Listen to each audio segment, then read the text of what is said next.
So, for today's report is all about income inequality and poverty. Objectives. At the end of this unit, the student must have understand income inequality and poverty.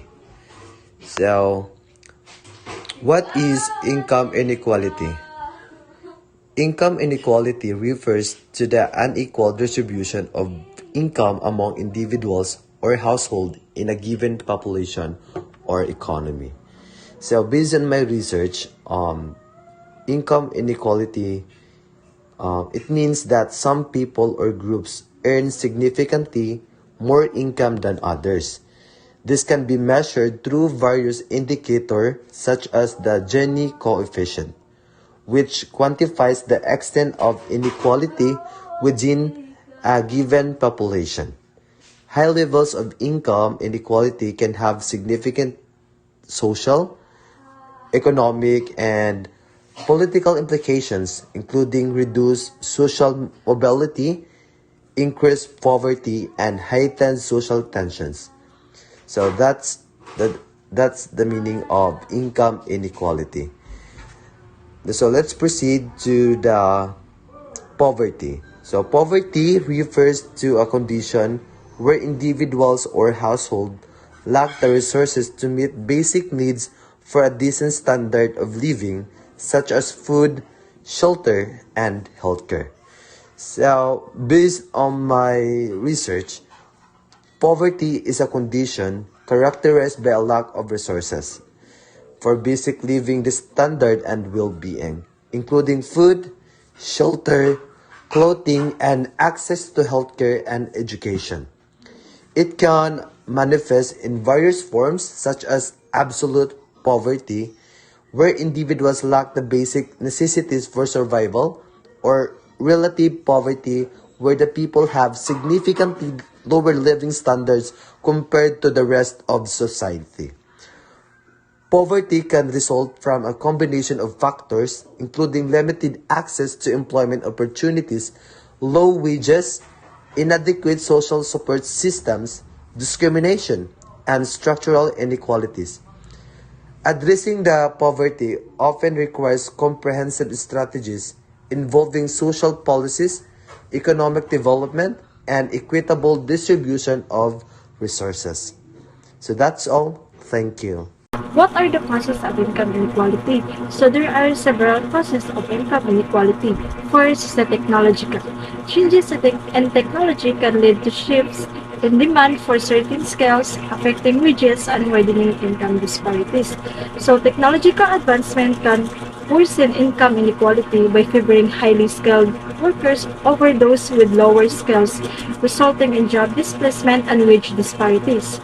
In the Philippines, the rise of digital platforms and e-commerce has opened up opportunities for those with technical skills to succeed, while leaving behind those who lack access to technology or digital literacy. For example, individuals in urban areas with better internet connectivity and education tend to benefit more from online work opportunities compared to those in rural or underserved areas, thus widening the income gap between them. So, mao to siya ang technological advancement. Next is the globalization. Then, the globalization often leads to income inequality pinaagi sa pagpaspas daloy sa kapital ug mga resource sa ilang sektor or rehiyon, while neglecting others. Sa Pilipinas, ang pagdasa sa mga foreign investment sa mga industries like manufacturing and business process outsourcing or BPO, makakreate siya kanang job opportunities o pagpalago sa ekonomiya, especially sa mga lugar sa lungsod din. Pero ang kaning sector mo hire jud sila og kanang skilled workers na mas magkuan sa agwat sa kita between sa mga technically skilled o sa wala. Additionally, the reliance on export-oriented industries leaves local economies vulnerable sa pagbago sa global market na mas gipalala ang agwat sa kita between regions and social. Another cause of income inequality is the education and human capital. Disparities in access to education and skills development can lead to differences in earning potential, exacerbating income inequality. One contributing factor is the unequal distribution of educational resources and opportunities across different regions of the country. For example, in urban areas like Metro Manila, students often have access to well-funded schools with modern facilities and highly qualified teachers, while rural areas may lack such resources, leading to lower quality education. As a result, individuals from urban areas are more likely to acquire valuable skills and knowledge, enhancing their employment prospects and earning potential compared to rural counterparts. This educational disparity reinforces income inequality by widening the gap between those with access to quality education and those without. Next is the labor market policies. Factors such as minimum wage laws, labor market regulations, and unionization rates influence wage level and income distribution. In the Philippines, for instance, minimum wage regulations vary across regions and sectors. Moreover, informal employment is widespread, especially in rural areas where workers often lack social protections and benefits. For example, agricultural workers in the Philippines frequently face precarious working conditions and low pay due to the absence of effective labor regulations. These policies create an environment where certain workers, such as those in informal and low-skilled sectors, struggle to secure decent jobs and earn sustainable incomes, thereby widening income inequality in the country. Lastly, taxation and social policies. Tax systems and social welfare programs can either mitigate income inequality through their impact on after-tax income and redistribution. In the Philippines, the tax system often burdens low-income earners more heavily through indirect taxes like value-added tax, which takes up a larger portion of their income compared to the wealthier individuals. Moreover, limited social welfare initiatives fail to sufficiently address poverty and support marginalized communities, widening the income gap. For instance, despite efforts to expand programs like the conditional cash transfer, many vulnerable Filipinos still lack access to essential services and financial aid.